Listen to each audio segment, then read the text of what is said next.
When the cold front bottomed out, the official reading at the edge of town was minus 11 degrees. Behind a 24-hour gas station, inside something customers had been calling a cardboard coffin, a cheap digital thermometer clipped near one man's head read 57. 68 degrees warmer. Same night. Same parking lot.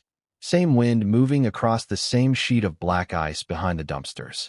No generator humming in the dark. No propane heater. No extension cord stolen from the building. What held that heat was uglier than people thought possible and simpler than most of them would ever admit. Dry cardboard, trapped air, a raised floor, a small sleeping cavity, and a man who understood that winter does not defeat you all at once. It takes your heat one pathway at a time. His name was Daniel Mercer, and by the time that reading appeared on the screen, most of the people who had laughed at him were still awake in the cold. They had been watching him for almost 3 weeks. Watching him drag refrigerator boxes out of the station's recycling cage. Watching him flatten produce cartons and stack them under a leaning section of fence. Watching him ask for clear pallet wrap, cracked windshield sunshades, busted moving blankets, and half-torn rolls of foil tape the mechanics out front would have thrown away. From the apartments behind the alley, smokers on second-floor balconies leaned over the rail and grinned at the sight of him measuring pieces with a tape he kept in his coat pocket. From the back door of the station, a cashier named Maria saw him kneel in the gravel and test airflow with a strip of plastic ribbon as though the lot behind a gas station were some kind of job site. Another man sleeping in a dead Buick farther down the service road called it what everybody else called it after the first wall went up. Cardboard. Not shelter. Not a build. Not a plan. Just cardboard. And if you had seen it then, before the hard freeze, you might have agreed with them. It looked ridiculous in the way that practical intelligence often does when stripped of money, branding, and clean materials. It looked temporary, small, crude. It looked like something made by a person who had run out of choices. What almost nobody understood was that Daniel had not run out of thinking.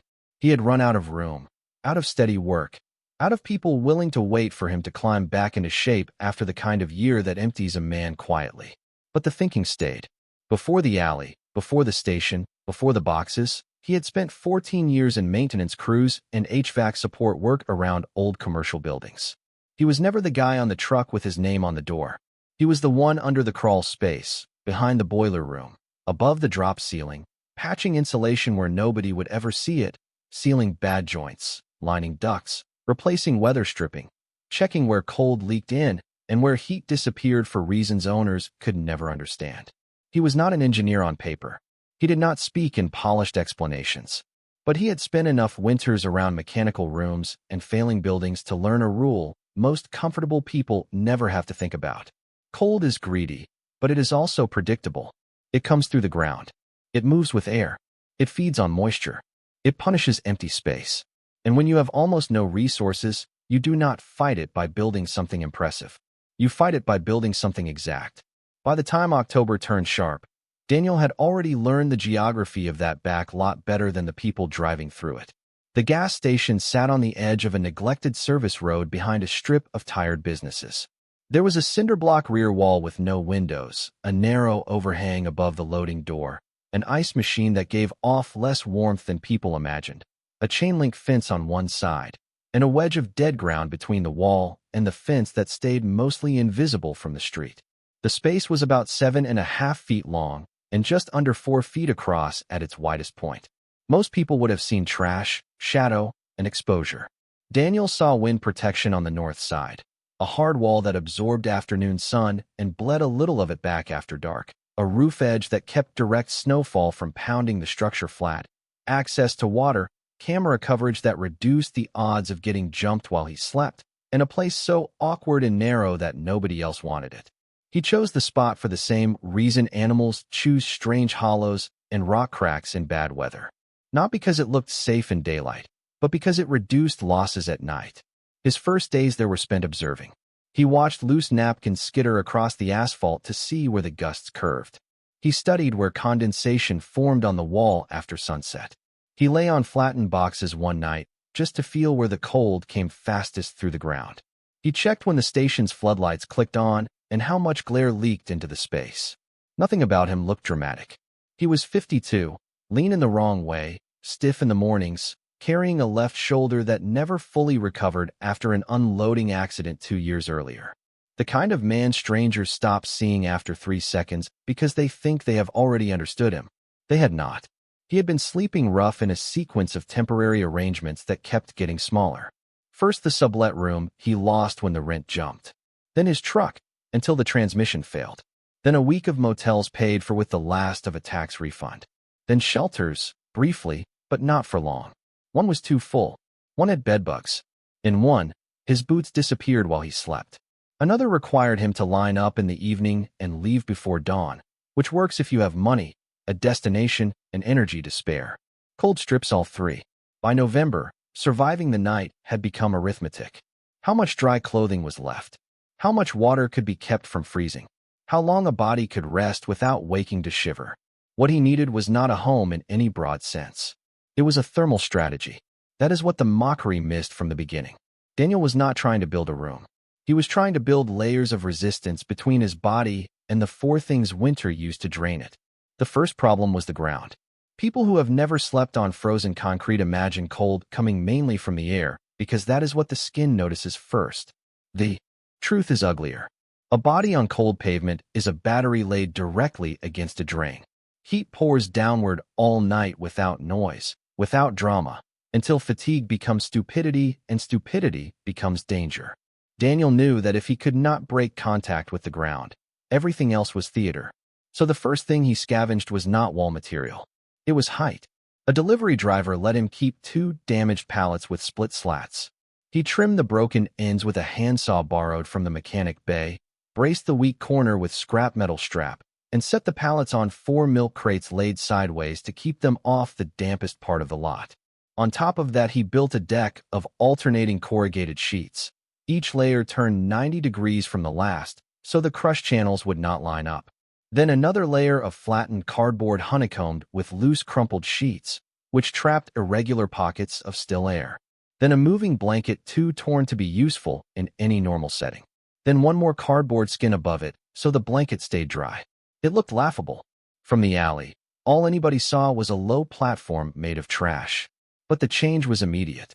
The first night he tested the platform alone, sleeping under a borrowed bag with outside walls. The temperature 2 inches above the deck stayed 9 degrees warmer than the open asphalt beside it. More importantly, the cold ache that usually crawled from hip to shoulder did not reach him as fast. He wrote that down in a little spiral notebook with a soft blue cover. Daniel measured everything.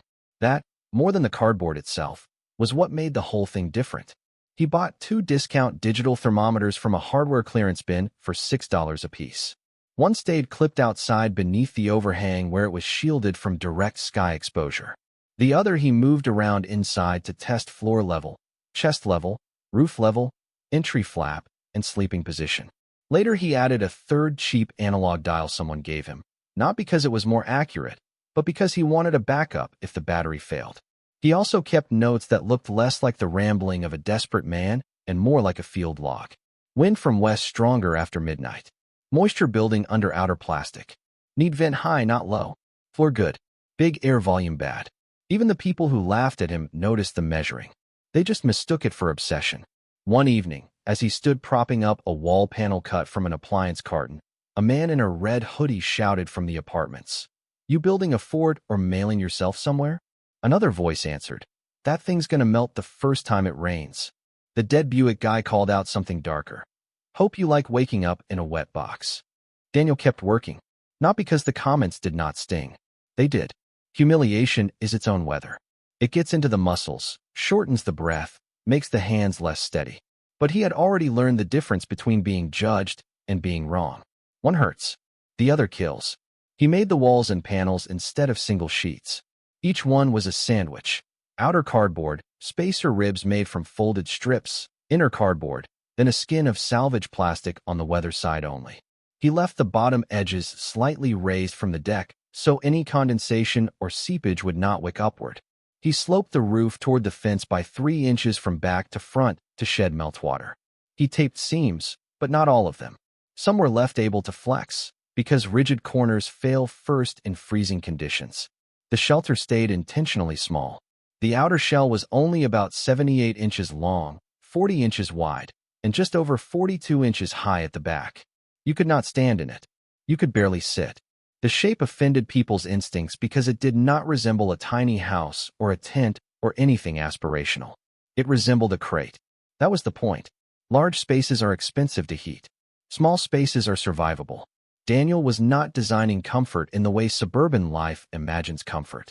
He was designing a controllable envelope around the exact dimensions of one body at rest. Inside the outer shell, he built something strangers never noticed at first because it did not look dramatic. A second sleeping cavity.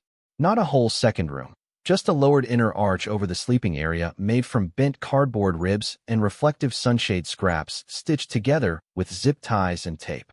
It sat above the bag like a shallow tunnel, leaving just enough space over his chest and face to breathe without feeling smothered. This was the real trick. Not hidden electricity. Not some miracle material. Reduced air volume. When people mock improvised shelters, they usually picture insulation as a wall problem. Daniel treated it as an air problem. The smaller the air pocket around the body, the less heat there was to replace. Body heat, which disappears uselessly into empty space in a big drafty room, can stabilize a small protected volume surprisingly fast if the floor is isolated, the air movement is slowed, and moisture is controlled. That is how a good sleeping bag works. That is how a bivvy works. That is why animals curl. He just extended that logic outward using garbage. He added one more principle most people never consider until a winter night teaches it brutally. Dryness is worth more than thickness. Wet insulation lies. A soaked blanket feels solid in the hand and dead in use. Damp cardboard loses structure, loses trapped air, and becomes cold mass. So Daniel built a narrow weather skin outside the main walls from clear pallet wrap and contractor bags, held off the cardboard by spacer loops so water would run rather than soak. At the roofline, he left a finger-width vent high on the leeward side and another smaller intake near the entry, enough to let humid breath escape slowly instead of condensing into frost on the inner panels. He tested that too. One night, he sealed the shelter too tightly and woke to the inner roof glittering with ice crystals. By morning, the chest area of the sleeping bag felt clammy. He changed the vent geometry the next day, cut a smaller high slot, baffled it with folded cardboard, and logged the result. Less frost, better air, slight heat loss. Worth it. That was how the structure evolved, not in a grand montage of genius, but in small corrections made by someone who knew the cold would grade every mistake without mercy. His entire cash outlay was less than $25. The tape, the thermometers, a package of heavy-duty trash bags, and 2 rubber bungee cords. Everything else came from the world's indifference. Recycling cages, delivery waste, a torn wool army blanket from a thrift bin, reflective windshield shades tossed after the adhesive failed, foam packing corners he used to reinforce the entry flap, plastic-produced crates cut into spacers, a strip of carpet padding too stained for any floor but still full of trapped air. It looked like failure arranged into angles. That was why people could not read it. The first proof arrived on a night cold enough to hurt, but not yet headline cold. Outside, the station thermometer dipped to 19 degrees just before dawn. Daniel's outside probe, clipped under the overhang, read 21. Inside the outer shell, after 6 hours, the interior air at shoulder height held at 34. Inside the sleeping cavity, near his chest, it had climbed to 43. He showed Maria the readings when she stepped out with the morning trash. She frowned, not because she disbelieved him entirely, but because numbers from a box behind a gas station did not fit any category she trusted. 43 in there. Near the bed space, he said. Not the whole thing. That's enough, he told her. It was. But word of the numbers did not end the mockery. It changed the shape of it. Some people moved from laughter to suspicion. They decided he had to be cheating somehow. Maybe the wall leaked heat from the building. Maybe he kept chemical hand warmers running all night. Maybe the thermometers were junk. Maybe body heat meant the whole thing proved nothing. Daniel did not argue. He knew skepticism improves when weather gets serious. For the next several nights, he kept refining the shelter and logging the difference. He added a removable entry flap made of layered cardboard and blanket scraps that dropped inside the doorway rather than outside it, so wind pressure tightened the seal instead of lifting it. He wrapped the hot water jugs in socks and placed them low near his feet before sleep, not to heat the room, in any fantasy sense, but to add slow-release thermal mass right where circulation usually fails first. He tucked extra cardboard skirts around the pallet base to reduce cross-flow under the platform without fully sealing it, because trapped moisture below would rot the whole thing from underneath. Numbers improved. Outside 17, sleep cavity 46. Outside 14, outer shell 30, sleep cavity 49. Outside 12 with wind, outer shell 28. Head area 51 after 1 hour in bag, 48 before dawn. He wrote it all down. A person with money might have called it a prototype. A person without it called it not dying. Then the forecast changed. The station started selling out of de-icer and windshield fluid before noon. The weather maps on everybody's phones turned hard colors. The city issued freeze warnings that carried the flat language officials use when they know the poor and the old will absorb the worst of it. Pipes would burst. Exposed skin could be damaged in minutes. Vehicle starts would fail. Overnight shelters would overflow. Power demand would spike. The kind of cold that makes even housed people move differently was coming in fast. By then, the cardboard structure had become a quiet joke people expected winter to erase for them. They thought the freeze would settle the argument. Nature would do the embarrassing work. One storm, one hard night, and that ugly little shell would collapse into wet pulp and prove that materials matter more than intelligence. Daniel looked at the forecast and did the opposite of panicking. He tightened the system. He replaced one softened roof panel with dry cardboard from a new shipment. He doubled the floor section beneath his torso. He cleaned the vent channels so frost would not choke them shut. He trimmed the sleeping cavity narrower around the shoulder line. He filled 2-gallon jugs with hot water after midnight from the station's coffee spigot, capped them tight, wrapped them in cloth, and set them in the shelter before the temperature crashed. Not boiling. Not enough to create dangerous vapor. Just enough to store heat that would otherwise be lost to the dark. He changed into dry base layers inside the shell, sealed damp clothing in a trash bag at the entry, and wiped condensed moisture from the inner plastic before getting into the bag. That detail mattered too. People think survival in deep cold is all about big dramatic solutions. Often it is about refusing small losses. A damp sock, a wet cuff, a draft at the neck, air leaking where the zipper doesn't meet. Heat leaves in teaspoons before it leaves in buckets. The wind turned sometime after 1 in the morning. You could hear it before you could feel how deep the night was becoming. A long scraping pressure along the fence. Loose metal clinking at the edge of the lot. The sort of silence between gusts that always feels 1 degree colder than the gust itself. By 2, the puddles that had survived under the loading dock skin froze solid. By 3, the Buick down the road had ice blooming on the inside of its glass. The station's fluorescent lights hummed over a world that had narrowed into metal, frost, and breath.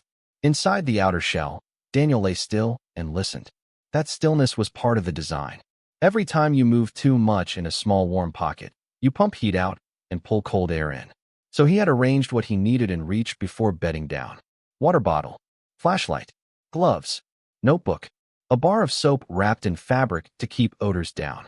He had even folded the entry flap so he could seal it from inside with one hand without sitting up fully. At 2:13 a.m., he checked the probe beside his head. 55. Outside, the other display read -8. At 3:07, outside fell to -11. Inside the sleep cavity, the reading stabilized at 57. The outer shell air, away from his body and the water jugs, hovered in the mid-20s. Not cozy, not living room warm. But the protected zone where he was actually sleeping held at a difference that changed the nature of the night. 68 degrees between exposure and rest. Between a vigil and sleep. Between surviving until sunrise and waking strong enough to function. That number matters because sleep matters. Cold is not only a temperature problem. It is a fatigue problem. When a person cannot rest, judgment decays. Coordination slips. Decisions get stupid. Fires get started. Water gets forgotten. Frostbite is noticed. Too late. A shelter that buys sleep does more than add comfort. It preserves tomorrow. Daniel slept in stretches that night. Not perfectly. Survival rarely looks elegant up close. He woke once to reseat the bottle at his feet. Woke again to clear a tiny line of condensation near the vent. Heard the plastic weather skin snapping in the gusts and the fence singing faintly under stress. But he did not spend the night sitting upright in his coat. shaking and waiting for daylight with his jaw locked against the cold. He slept behind a gas station, in a shelter made mostly of cardboard, while the air outside fell below zero. At dawn, the lot looked the way deep freeze always makes things look: reduced, brittle, honest. The fuel pump handles wore white rims of frost. A grocery bag had frozen into a shape like cloth made of glass. Tires flattened slightly against the asphalt. The Buick's owner was outside stamping his feet, trying the door on a car whose locks had seized. Up in the apartments, smoke from early cigarettes lifted straight up in a thin gray line before the wind caught it. Daniel pushed back the flap and sat up into air that felt savage only after the pocket he had been in. Maria was taking the trash out again, gloved, shoulders raised against the cold. She saw him emerge and stopped. There is a specific kind of surprise people feel when somebody they have privately dismissed appears rested after conditions they themselves found miserable. It is not admiration at first. It is a recalculation. "You all right?" she asked. He nodded. She stepped closer, more out of curiosity than concern now, and he handed her the inside thermometer. 51. That was after he had opened the flap. He pointed to the second readout clipped near the wall under the overhang. -11. She looked from one display to the other, then back at the shelter as if the numbers might have changed what it was made of. "They're both right." "Close enough," he said. "Wasn't the whole thing 57? Near my head in the pocket, around 3. She stared at the little structure a moment longer. Later that morning, when the sun still had no real heat in it, she told the mechanic. The mechanic looked for himself. He tapped the wall as though expecting to hear something expensive hidden inside. All he heard was layered corrugation and the deadened softness of trapped air. By afternoon, the mockery had thinned, not vanished. People rarely surrender old opinions in one clean motion. But the tone changed. The red hoodie man from the apartments came around the fence and asked, not laughing this time, what Daniel had used under the floor. The Buick guy asked whether the pallets made the biggest difference or the wall layers did. A third man, one of those customers who had called it a coffin 2 nights earlier, crouched to inspect the entry flap and said, very quietly, "So it's not the cardboard. It's the air gaps." Daniel said, "It's always the air gaps." That was the first moment the shelter stopped being a joke and became a lesson. If you had passed through that alley before the freeze, what would you have believed you were seeing? A pile of boxes? A bad decision? Something unfit for a human being? Most people trust appearance more than function until weather forces a correction. The ugly solution gets dismissed because it does not resemble the clean, expensive versions sold in catalogs and hardware aisles. But winter does not care what looks respectable. It only measures transfer, ground, air, moisture, space. And Daniel had interrupted all 4. In the days that followed, he did something almost nobody who had mocked him expected. He shared the method. Not grandly. Not like a man enjoying vindication. He was too tired for that, and too old to waste energy savoring the embarrassment of others. He simply explained what mattered when people asked. Don't sleep on concrete. Smaller is warmer. Keep the insulation dry. Vent the moisture high. Seal drafts where they begin, not where you feel them. Use hot water as stored heat if you can get it safely. Protect the feet. Protect the head space. Measure, don't guess. He helped the Buick guy lift his sleeping platform off the floorboards using scavenged crates and foam corners. He showed Maria how to line a stray cat box for the alley without sealing the vent and suffocating the animals with condensation. He told one kid from the apartments that a thick blanket on frozen ground is not as good as a thin blanket over an air gap, and the kid looked at him with the startled seriousness people reserve for learning something that sounds too plain to be important. The cardboard shelter itself did not become beautiful. If anything, the hard freeze made it look rougher. The outer plastic crazed white where it had flexed in the cold. Foil tape wrinkled at the seams. One wall panel bowed slightly after a wet afternoon and had to be replaced. The whole thing retained the appearance of improvised necessity, but its ugliness no longer worked against it. Now it testified. Because the evidence had outlived the laughter, Daniel kept logging temperatures for another 9 nights. The lowest outside reading he wrote down was that -11. The highest sleep cavity number from the freeze stretch was 58, recorded early one evening after fresh hot water went in and his body had already warmed the reduced volume. The most consistent pre-dawn figure during the cold snap was right around the low 50s in the headspace pocket. Even while the outer shell stayed in the 20s and everything beyond the flap belonged to the weather. Those numbers tell an honest story. He was not sitting inside a warm room in shirt sleeves. He was not defeating winter with magical materials. He was using a series of low-cost thermal breaks to preserve a habitable microclimate where it mattered most, the part of the shelter occupied by a resting human body. That is less glamorous than the myth people prefer. It is also more useful, because once you understand what he built, the miracle changes shape. It stops being about cardboard and starts being about perception. About how many people can look directly at a working system and miss it because the material appears poor.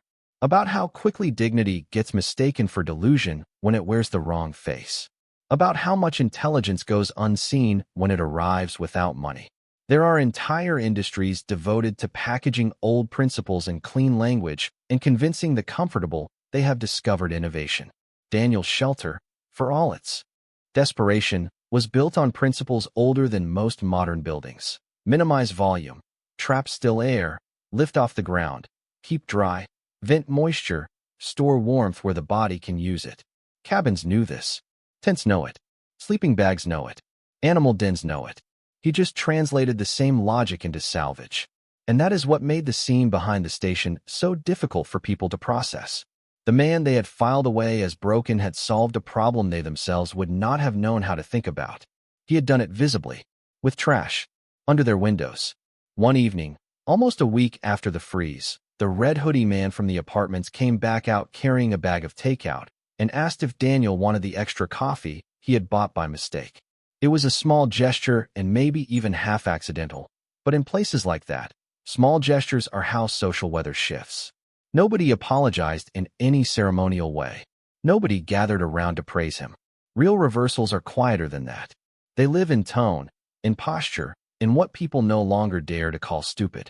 A few of the jokes stopped.